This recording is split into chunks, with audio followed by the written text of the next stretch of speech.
बिस्मिल्लाहिर्रहमानिर्रहीम। अस्सलाम वालेकुम नाज़रीन, आप यूट्यूब चैनल देख रहे हैं। मैं मज़हर इकबाल हूँ।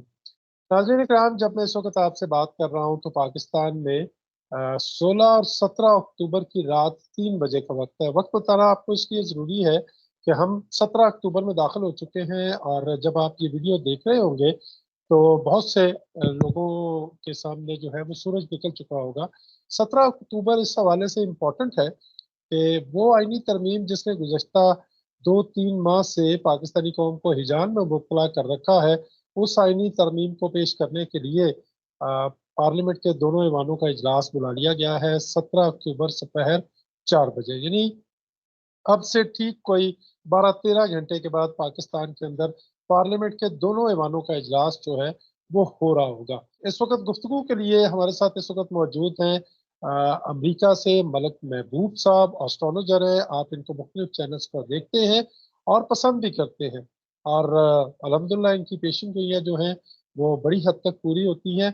मैं खुश आमदीद कहूँगा मलक महबूब साहब, अस्सलाम वालेकुम। वालेकुम सलाम, कैसे हैं जनाब आप? बहुत शुक्रिया जी, अल्लाह का बड़ा करम है। और आपका बहुत शुक्रिया कि आपने हमारे लिए वक्त निकाला, और वक्त ज़ाया किए बगैर हम अपने नाजरीन की दिलचस्पी के लिए आपसे पूछते हैं कि वो आईनी तरमीम जिसने पाकिस्तानी कौम को एक अरसे से हिजान में मुबतला कर रखा है, एक दफ़ा पार्लियामेंट में पेश करने की कोशिश की गई, कामयाबी नहीं हुई, और एक दफ़ा फिर यानी आज इजलास बुला लिया गया है 17 अक्टूबर को। क्या ये आईनी तरमीम करवा पाएगी हुकूमत? सर देखिए, आईनी तरमीम में हुकूमत का एक्चुअली कोई मकसद छुपा हुआ है। अगर आप मुझसे ये पूछें कि इसको और हम सिंप्लीफाई कर लें, तो आप यूँ कह सकते हैं कि क्या ये अपने मकासद में कामयाब होंगे? तो मेरा जवाब नहीं है। और मैं आपको एक और बात बताऊँ कि ये आईनी तरमीम के नाम पे 2-4 डेफ़िनिटली रेगुलेशंस लाने वाले हैं। तो इसमें कोई बड़ी बात नहीं होगी अगर ये 2-4 रेगुलेशन ला के अपने आप को अपना जो चेहरा है या अपनी जो कॉल दी हुई है, उसको किसी तरीके उसको यूँ कह सकते हैं कि बात को नॉर्मलाइज़ करना या अपनी बात को वज़न रखना, उस तरह के इक़दामात उठा सकते हैं। लेकिन मुझे ऐसी कोई उम्मीद नहीं है कि ये कोई ऐसी आईनी तरमीम ले आएँगे कि जिसके बाद पाकिस्तान में कोई आइन में बहुत बड़ी तब्दीली आ जाए।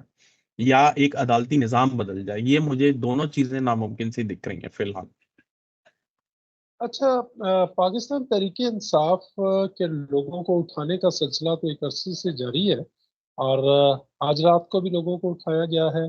क्या पाकिस्तान तहरीक-ए-इंसाफ के कुछ लोग इस आईनी तरमीम के लिए वोट दे सकते हैं आपके ख्याल में? सर मेरे ख़्याल से कुछ नहीं काफ़ी देंगे। उसकी वजह ये है ज़रूरी नहीं है जी, उसकी वजह ये नहीं है कि वो पाकिस्तान तहरीक-इंसाफ के साथ नहीं है। उनकी बहुत सी वजूहात हैं। उनकी वजूहात ये है कि उनके ऊपर दबाव, प्रेशर और बहुत से मसले-मसाइल चल रहे हैं। तो अगर आप यूँ कहें कि अगर वो मसले-मसाइलों की वजह से वोट देते हैं, तो वो एक ज़बरदस्ती वोट लेने वाली बात होगी। लेकिन लबो-लबाब मेरे ख़्याल से इसमें कोई वज़न नहीं है। अगर वो दिलवा भी लेते हैं, तो उससे इनको कोई फ़ायदा नहीं होने वाला। कुछ लोगों का ये कहना है कि काजी फायज ईसा साहब को अब तक नून लीग उम्मीदें दिला रही है कि आप कंटिन्यू करेंगे as chief justice of Pakistan. आप क्या समझते हैं?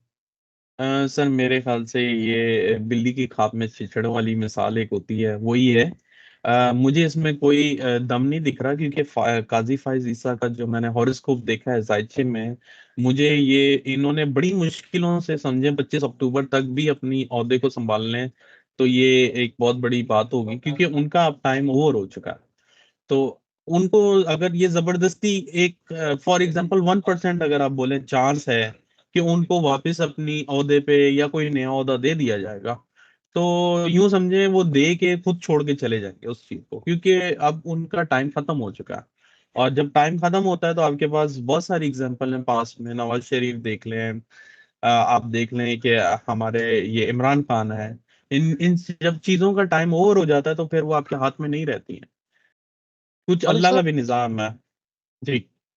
मलिक साहब, एक इत्तला ये भी है कि इस तरमीम के तहत एक पैनल ऑफ जजेस बनाया बनाया जाएगा। अगर ये तरमीम हो जाती है तो एक पैनल ऑफ जजेस बनाया जाएगा, उसमें से चीफ जस्टिस ऑफ पाकिस्तान जो अगले हैं उसका इंतखाब किया जाएगा। जबकि इससे पहले तरीकाकार ये है तो जो सीनियर जज होते हैं सुप्रीम कोर्ट ऑफ पाकिस्तान के, वो automatically chief justice of Pakistan बन जाते हैं। आपके ख्याल जी। में अगला चीफ जस्टिस ऑफ पाकिस्तान कौन हो सकता है? सितारे क्या कह रहे हैं?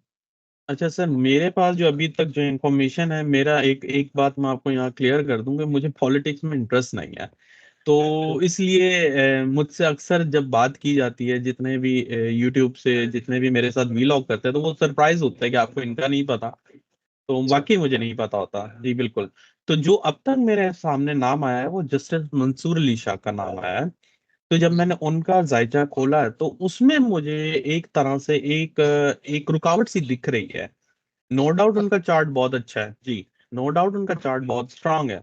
लेकिन उनका प्रॉब्लम ये है कि जो उनके ऑपोजिशन में है, ऑपोजिशन में ऑफ कोर्स आपको भी पता है, मुझे भी पता है कौन है। तो जो ऑपोजिशन में है वो उनको बहुत टफ टाइम देंगे अगर वो सीट पे आ भी जाते हैं और नहीं भी आते हैं।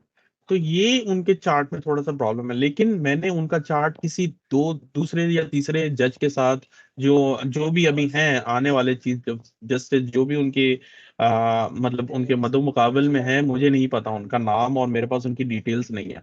या तो आप मुझे डिटेल्स दें तो फिर मैं कंपैरेटिवली बताऊं। लेकिन मुझे अभी भी अगर मैं अपने हिसाब के मतलब अपनी नॉलेज के हिसाब से बताऊं, तो मुझे ऐसा लगता है कि justice Mansoor Ali Shah is a strong candidate और वो डेफिनेटली इस पोजीशन पे आएंगे।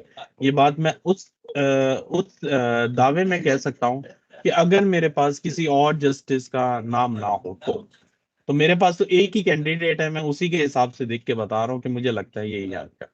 अच्छा, आपको नाम दे दिया जाए या सारा उनका डेट ऑफ बर्थ वगैरह सब देना जी, पड़ेगा? मुझे अगर किसी का भी जायचा बनाना होता है तो मुझे नाम, उनकी date of birth, time of birth और प्लेस ऑफ बर्थ चाहिए होती है। लेकिन अगर ये वो मेरे पास, किसी फाइज नहीं है। ये काजी फाजिसा नहीं है डेफिनेटली, क्योंकि उनकी डिटेल्स हैं मेरे पास। उनका तो मैंने देख लिया कि काजी फाजिसा नहीं आने वाला है। अब इनके अलावा कौन आ सकते हैं, तो मेरे पास अभी तो सिर्फ एक ही की डिटेल है, उसके हिसाब से मैं बोल रहा हूँ आपको कि मुझे ऐसा लगता है कि उनके रास्ते में काफी रुकावटें आएंगी। अच्छा मलिक महबूब साहब, पाकिस्तान में एहतजाज का सीजन है। पाकिस्तान जी। तरीके इंसाफ ने 15 अक्टूबर के लिए भी कॉल दी हुई थी, लेकिन वो शंघाई तामन तंजीम का इजलास हो रहा था। इस वजह से जी। पाकिस्तान तरीके इंसाफ ने वो कॉल वापस ले ली। अब 18 तारीख को पाकिस्तान तरीके इंसाफ ने एक दफा फिर कॉल दे दी है। और इसका बुनियादी तौर पे मकसद है कि जो 26वीं आईनी तरमीम 17 को या 18 को पेश होने जा रही है, उसको रोकना है। आपके ख्याल में ये एहतजाज की कॉल जो है वो किस तरह से रहेगी? सर मेरे ख्याल से ये एहतजाज की कॉल इतना रंग नहीं लाने वाले। उसकी वजह ये है कि इसमें दो तीन फैक्टर्स हैं। एक तो सन की जो प्ले सॉरी मून की जो ट्रांजिट हो रही है इस वक्त जायचों में। अगर हम एक कॉमन जायचा लें तो वो होगी एरीज साइन से। एरीज साइन जो होता है ना नॉर्मली, वो आप कह सकते हैं इंग्लिश जबान में ब्लड बाथ का साइन भी कहा जाता है। तो मुझे ऐसा लगता है कि तसादुम का ज्यादा खर्चा है या रेसिस्टेंस बहुत होगी, वही प्रॉब्लम्स होंगे, और फिर इन द एंड जो इनकी लीडरशिप है ऑनेस्टली, उनकी क्यादत पे मुझे क्वेश्चन मार्क है। तो मैं ये नहीं कह सकता हूँ जी, ये मैं ये नहीं कह सकता हूँ कि ये क्यादत को आप इमरान खान की क्यादत के कंपेरेटिवली मतलब इतनी स्ट्रांग काउंट करें। तो मुझे लगता है कि फिर ये वही वही पुरानी हिस्ट्री रिपीट होगी। लोग आएंगे, मार खाएंगे, अपना नुकसान करवाएंगे और फिर वापस जाएंगे। कोई जो मुझे इस वक्त जो एहतजाज का लग रहा है, वो दो चीजों में लग रहा है कि एहतजाज अगर कौम खुद निकलेगी विदाउट एनी लीडर, वो एहतजाज जो होगा बहुत बड़ा चेंज लाएगा पाकिस्तान में। और इसके अगर ये इम्कान है किसी, बगैर लीडर जी के नहीं? उसके इम्कान है, बहुत ज्यादा इम्कान है। और मैं अपनी काफी वीलॉग्स में कह चुका था कि मुझे 15 का एहतजाज होता हुआ नहीं दिख रहा। और ये एहतजाज का वापस सीजन जैसे ही सन ट्रांजिट करेगा 17-18 से होगी। तो आप देख लें, आपने खुद ही बोला है कि उन्होंने कॉल दी है, लेकिन प्रॉब्लम ये है कि ये एहतजाज फेल इसलिए होगी कि उनकी लीडरशिप इतनी सपोर्टिव नहीं है। तो अगर अवाम अपने मकासद के लिए रोड पे आएगी तो वो बहुत सक्सेसफुल होगी। और आने वाले टाइम में आपको खवातीन बहुत ज्यादा इन मामलात में आगे दिखेंगी। और आपने देखा है कि एक वाकया हो गया है लाहौर में, जिसकी वजह से पूरे मुल्क में समहाउ एक एहतजाज का विदाउट लीडरशिप सिलसिला जारी हो गया। तो मुझे ऐसा लगता है कि आने वाले दिनों में ऐसे ही एहतजाज वही कोई तब्दीली ला सकते हैं। अगर किसी लीडरशिप के अंदर में आएंगे तो मुझे नहीं दिखता कुछ खास। मालिक साहब, इमरान खान साहब की बात कर रहे हैं इस वीलॉग के आखिरी हिस्से में कि जो सोशल मीडिया के बहुत से चैनल्स हैं, उन्होंने प्रोग्राम्स किए, इस पे वीलॉग्स किए कि इमरान खान साहब ने ये कह दिया है कि मैं उन्होंने अपनी वसीयत लिखवा दी है। उनको वो कह रहे हैं कि मुझे ये फांसी दे देंगी इस्टेब्लिशमेंट जो है, या ये हुकूमत मुझे फांसी दे देगी और मेरा मुंह ना ढांपा जाए, और कुछ इस तरह की बातें। आपको इमरान खान साहब के स्टार्स देखने के बाद ऐसा लगता है कि उनको फांसी हो जाएगी? सर देखें, पहली तो बात मैं आपको डिस्क्लेमर देना चाहता हूँ कि जितने भी सोशल मीडिया, यूट्यूब और इंटरनेट पे उनकी डिटेल थी में बर्थ डिटेल, वो मेरी रिसर्च के मुताबिक गलत है। उसकी वजह यह है कि सबसे पहली बात यह है कि जब तक उनकी डिटेल्स करेक्ट नहीं होंगी ना, तो हम उसका बात का तयन नहीं कर सकते। इमरान अलबत्ता, खान की जी डिटेल्स। बिल्कुल, जी बिल्कुल, इनकी डिटेल्स करेक्ट नहीं है, क्योंकि मैंने अपने उसमें रिकॉर्ड में काफी चीजें मैच की हैं। और आप अगर आप मेरे अदर वीलॉग्स देखेंगे तो मैंने उनके ऊपर काफी रिसर्च की है। कुछ चीजें मैच होती हैं, कुछ चीजें मैच नहीं होती। इसमें एक चीज तो ये काउंट होती है कि या तो एस्ट्रोलॉजर आपको सही प्रिडिक्ट नहीं कर पा रहा, या दूसरी बात ये होती है कि उनका टाइम सही नहीं है। तो मुझे ज्यादातर जो डाउट हो रहा है, मैं ये नहीं कहता हूँ मैं 100% एस्ट्रोलॉजी मतलब सही प्रिडिक्ट करता हूँ, लेकिन जितना मेरी रिसर्च है, मुझे ऐसा महसूस होता है कि उनका टाइम ऑफ बर्थ सही नहीं है। अच्छा, तो जी, पाकिस्तान के जायचे से या पाकिस्तान तरीके इंसाफ के जायचे से इमरान जी। खान वक्त निकाला जा सकता है? पाकिस्तान तरीके इंसाफ से ये महसूस हो सकता है कि उनके लीडर मुश्किल में है, लेकिन मुझे उनकी लीडरशिप में कोई मेजर ट्रांसफॉर्मेशन नहीं दिख रहा ऐसा। तो मुझे ये बातें और मेरा जो अपना एक जाती एक्सपीरियंस है, और जो खान साहब का जो प्रोवाइडेड जायका मेरे पास है, उसके हिसाब से मुझे इतने खतरनाक मामलात नहीं दिख रहे कि एक इंसान को ये लोग इस मामलात में ले जाएंगे आगे चल के। तो मुझे इस बात पे जरा ऐसा महसूस होता है कि ये बात सही नहीं है।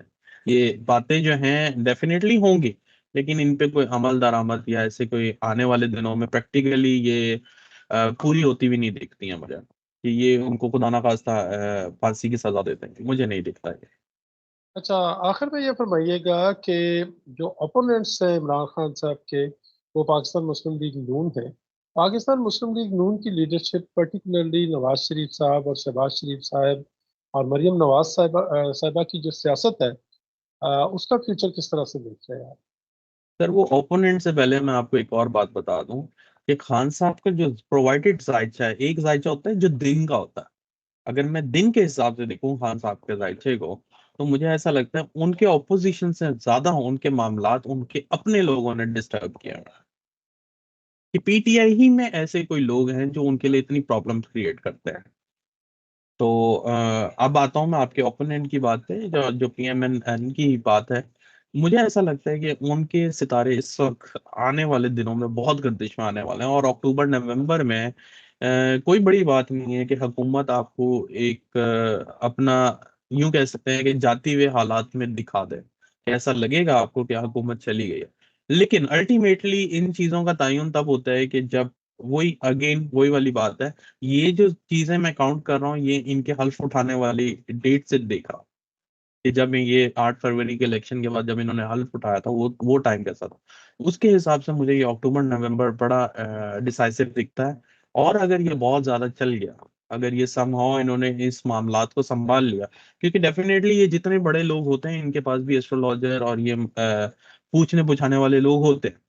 तो अगर उनके पास कोई अच्छा बंदा होगा जिनसे ये मालूमात ले रहे होंगे, डेफिनेटली ले रहे होंगे, उन्होंने भी इनको कोई गाइड किया हुआ होगा। और अगर उन्होंने समहाउ इस टाइम को सरवाइव कर लिया, अक्टूबर नवंबर का, तो मुझे लगता है कि मार्च तक मैक्सिमम ये सरवाइव कर सकते हैं, मार्च 2025।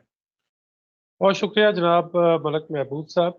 नाज़रीन इकराम, आपने पाकिस्तान की सियासत के हवाले से, पाकिस्तान के मुस्तक़बिल के हवाले से पेशन गोइयाँ समाअत फरमाई है। इंशाल्लाह हम कोशिश करेंगे मलक महबूब साहब को आइंदा भी ज़हमत देते रहें। अब तक के लिए इतना ही। अपना बहुत ख्याल रखिएगा और अपने इस टीवी चैनल का भी आला निगहबान।